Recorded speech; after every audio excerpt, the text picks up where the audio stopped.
श्री कृष्ण कहते हैं कि भगवान उपासना केवल शरीर से ही नहीं बल्कि मन से करनी चाहिए। भगवान का वंदन उन्हें प्रेम बंधन में बांधता है। जुआ, मदिरापान, परस्त्रीगमन, अनैतिक संबंध, हिंसा, असत्य, मद, आसक्ति और निर्दयता, इन सब में कलयुग का वास है। भगवत गीता में भगवान श्री कृष्ण ने न केवल ज्ञान की बातें बताई हैं, बल्कि जीवन जीने की कलाओं के बारे में भी बताया है। भगवान श्री कृष्ण ने अर्जुन को जो गीता का उपदेश दिया है, वह हर मनुष्य के लिए प्रेरणा स्रोत साबित हो सकता है।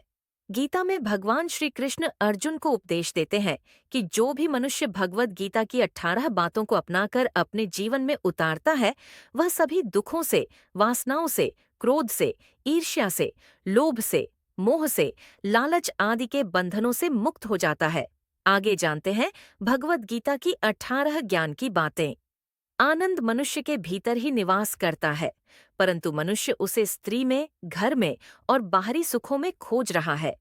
श्री कृष्ण कहते हैं कि भगवान उपासना केवल शरीर से ही नहीं बल्कि मन से करनी चाहिए। भगवान का वंदन उन्हें प्रेम बंधन में बांधता है। मनुष्य की वासना ही उसके पुनर्जन्म का कारण होती है। 4. इंद्रियों के अधीन होने से मनुष्य के जीवन में विकार और परेशानियां आती हैं। 5. संयम यानी धैर्य, सदाचार, स्नेह और सेवा जैसे गुण सत्संग के बिना नहीं आते हैं। 6.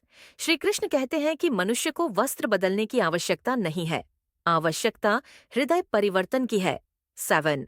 जवानी में जिसने ज्यादा पाप किए हैं, उसे बुढ़ापे में नींद नहीं आती। 8.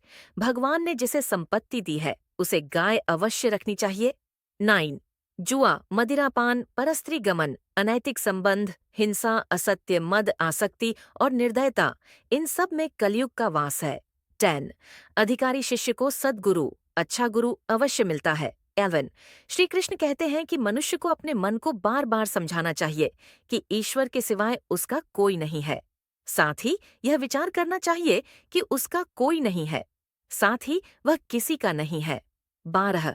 भोग में क्षणिक, क्षण भर के लिए सुख है, साथ ही त्याग में स्थायी आनंद है। 13. श्री कृष्ण कहते हैं कि सत्संग ईश्वर की कृपा से मिलता है, परंतु कुसंगति में पड़ी डिडिचना मनुष्य के अपने ही हाथों में है। 14. लोभ और ममता, किसी से अधिक लगाव, पाप के माता पिता है, साथ ही लोभ पाप का बाप है। 15. श्री कृष्ण कहते हैं कि स्त्री का धर्म है कि रोज तुलसी और पार्वती का पूजन करें। 16. मनुष्य को अपने मन और बुद्धि पर विश्वास नहीं करना चाहिए, क्योंकि ये बार बार मनुष्य को दगा देते हैं। खुद को निर्दोष मानना बहुत बद्दा दोष है। 17.